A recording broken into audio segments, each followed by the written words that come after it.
Hey guys, welcome to our channel. In today's video, I'll show you how to fix Postgres password. First of all, open PowerShell and we'll make some changes over here.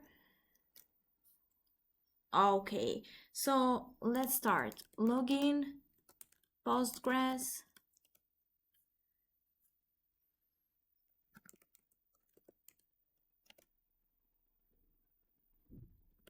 Let's clear this out. Okay. Let's try in SQL and password Postgres. Oh, so let's write it again because we forgot it.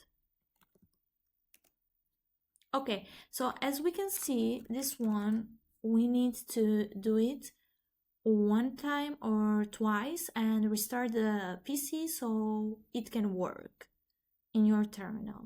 So if this video has helped you, please hit like and subscribe button so we can see you in our next video. Thank you.